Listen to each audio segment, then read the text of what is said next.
हमारा मान सम्मान भी बरकरार रहे। तो अब इसे लेकर एनएसयूआई के अंदर खुद ही छात्र संगठनों की तरफ से, छात्रों की तरफ से आवाज बुलंद की जा रही है।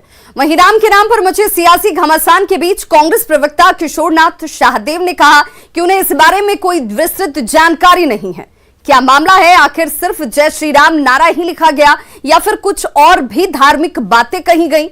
वहीं बीजेपी प्रवक्ता प्रतुल शाहदेव ने कहा कि कांग्रेस का असली चेहरा सबके सामने आ चुका है, जबकि जेएमएम प्रवक्ता मनोज पांडे का कहना था कि एनएसयूआई ने अगर इस तरह की धार्मिक भावनाओं को गलत तरीके से प्रचार किया तो उस पर कार्रवाई होनी चाहिए। ये मामला अभी तक प्रदेश कांग्रेस कमेटी के संज्ञान में तो आया नहीं है और जानकारी प्राप्त करने से जानकारी यही मिली है कि जिला एनएसयूआई के अध्यक्ष हैं रोज तिर्की, जिन्होंने धार्मिक भावनाओं भड़काने को लेकर के 7 एनएसयूआई के पदाधिकारियों को पार्टी से निकाला है। अब वो व्हाट्सएप ग्रुप में मैसेज था या किसी तरह का और कुछ था, इसकी पूरी विस्तृत जानकारी नहीं है। देखिए, कांग्रेस का असली चरित्र यही है। सबसे पहले इन्होंने सर्वोच्च न्यायालय में एफिडेविट करके रामलला के अस्तित्व को नकारा था और उन्हें एक काल्पनिक चरित्र मात्र बताया था।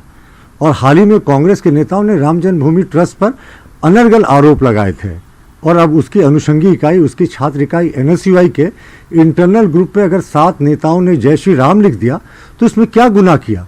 लेकिन उनको बिना कारण बताए हुए उनको पार्टी से 7 वर्षों के लिए निष्कासित कर दिया गया।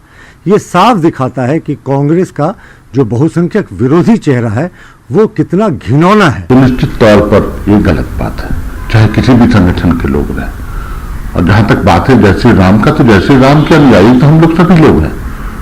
हम उनका नाम लेते हैं, घरों में लेते हैं, पूजा घर में लेते हैं, मंदिरों में लेते हैं, लेकिन बेवजह अगर आप जय श्री राम का नारा लगाएंगे, भगवान राम को बदनाम करेंगे, सामाजिक विद्वेष फैलाएंगे, तो निश्चित तौर पर वो उसकी आलोचना होनी चाहिए। और बड़ी खबर इस वक्त हाजीपुर से आ रही है, जहां पर एचडीएफसी बैंक लूट मामले में सूत्रों के हवाले से यह बड़ी खबर, 1 करोड़ 19 लाख की लूट की घटना को अंजाम दिया गया है। एचडीएफसी बैंक लूट मामला, जिसमें 1 करोड़ 19 लाख की लूट की घटना को अंजाम दिया गया। मुजफ्फरपुर, समस्तीपुर में इस बाबत छापेमारी की गई है। 60 लाख से ज्यादा कैश बरामद होने की सूचना मिल रही है। देखिए, 10 जून 2021 ये वो तारीख और तस्वीरें आपके सामने जब एचडीएफसी बैंक में दिन दहाड़े लूट की घटना को अंजाम दिया गया था। लुटेरे जो हैं वो सीसीटीवी कैमरे में कैद हुए थे और उसके बाद लगातार इनको गिरफ्त में लेने की कोशिशें की जा रही थी। 60 लाख से ज्यादा कैश की बरामदगी की सूचना इस वक्त सामने आ रही है, जिस बाबत मुजफ्फरपुर और समस्तीपुर में लगातार छापेमारी की जाती हुई हिरासत में एक महिला समेत 3 लोगों को लिया गया है। और एसपी आज इस बाबत प्रेस कॉन्फ्रेंस कर सकते हैं, जो बड़ी जानकारी इस वक्त सूत्रों के हवाले से सामने आती हुई।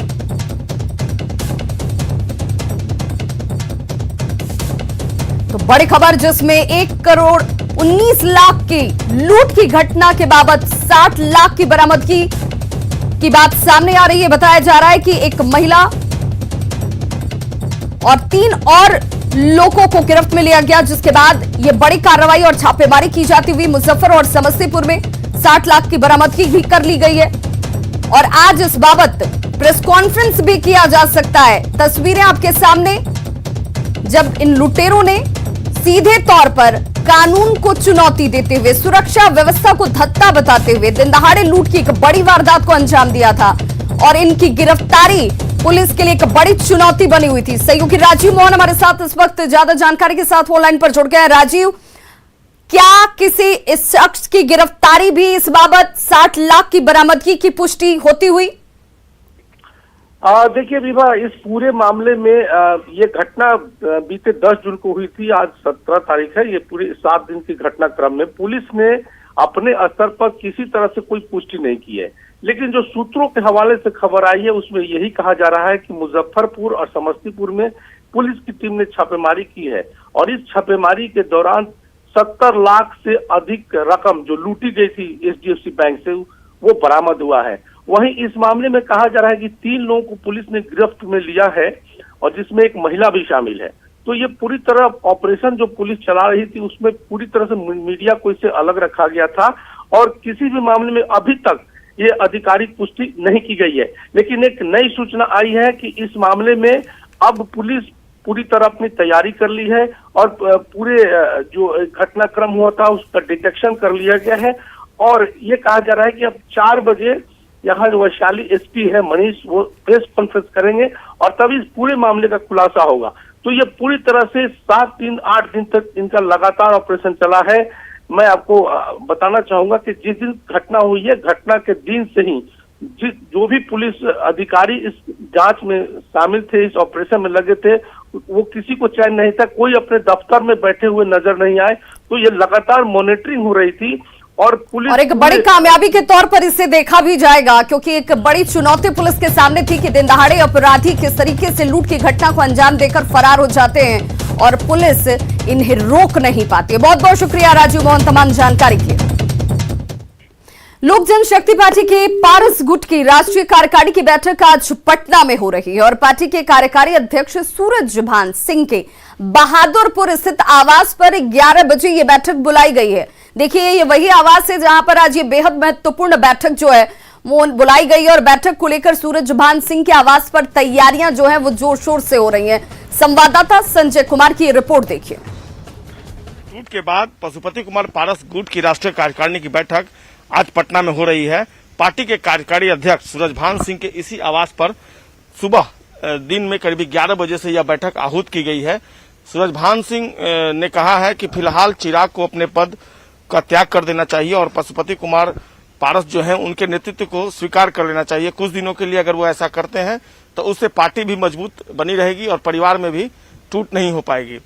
और जो कार्यकारिणी की बैठक पारस गुट ने बुलाई है उसमें पारस गुट का ये दावा है कि रामविलास पासवान ने पार्टी की स्थापना के समय 25 संस्थापक सदस्यों को साथ में रखा था, जिसमें 6 तो दिवंगत हो चुके हैं, लेकिन 19 संस्थापक सदस्य जो हैं वो आज भी पारस जो गुट है उसके साथ हैं। इसके अलावा पारस गुट का ये भी दावा है कि पार्टी के अधिसंख्य जो वर्कर हैं और पार्टी नेता हैं उन्होंने पशुपति कुमार पारस को अपना पूरा समर्थन दिया है।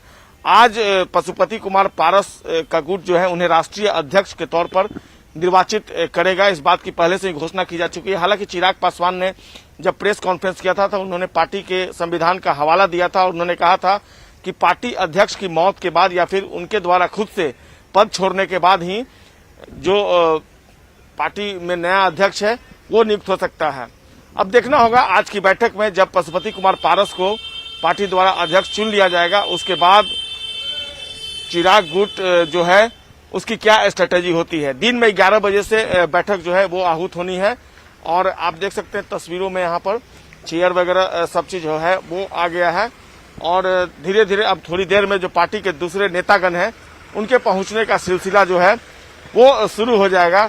और निश्चित तौर पर आज की बैठक पारस गुट के लिए महत्वपूर्ण है और आज की बैठक के बाद पशुपति कुमार पारस ने कहा भी है कि चिराग पासवान ने जो उनके खिलाफ जो आरोप लगाए हैं प्रेस कॉन्फ्रेंस के माध्यम से, वे सभी आरोपों का आज रणनीति बनाएंगे अपने पार्टी गुट के नेताओं के साथ और उसका एक एक कर जवाब देंगे। तो निश्चित तौर पर लोजपा की जो राजनीति है दिलचस्प मोड़ पर पहुंच गई है और आज के बाद दोनों गुट किस तरह की रणनीति अख्तियार करते हैं ये देखना होगा।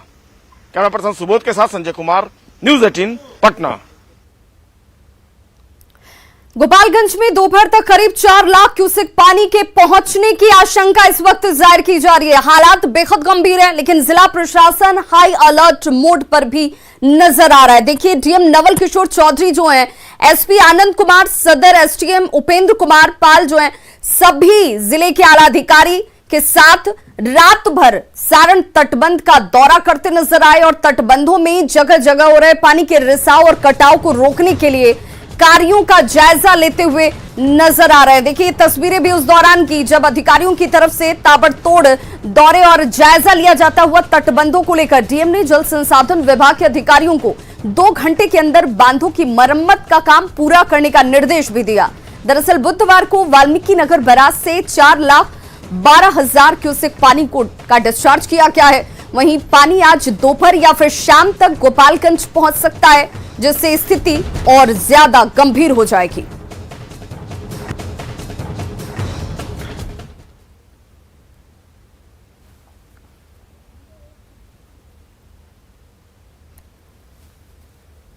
तो देखिए, लगातार ये दौरे और ये निरीक्षण किया जाता हुआ, तटबंधों का जायजा लिया जाता हुआ कि कहां क्या कमी है, उन तटबंधों को दुरुस्त और मजबूत किया जाए। और अब ऐसे में ये हालात ज्यादा गंभीर तब हो जाएंगे जब शाम का जो अंदेशा लगाया जा रहा है कि तकरीबन शाम या दोपहर शाम तक जो पानी का डिस्चार्ज किया गया है बराज से, वो पानी गोपालगंज को छूता नजर आएगा। वैसे में ये तैयारियां कितनी पुख्ता हैं, ये देखने के लिए खुद जिले के जो डीएम हैं, साथ ही साथ तमाम अधिकारी जो हैं, रात 11 बजे की ये तस्वीर देखिए जब निरीक्षण करने के लिए, जायजा लेने के लिए पहुंचे और जल्द से जल्द काम को पूरा करने का निर्देश दिया गया।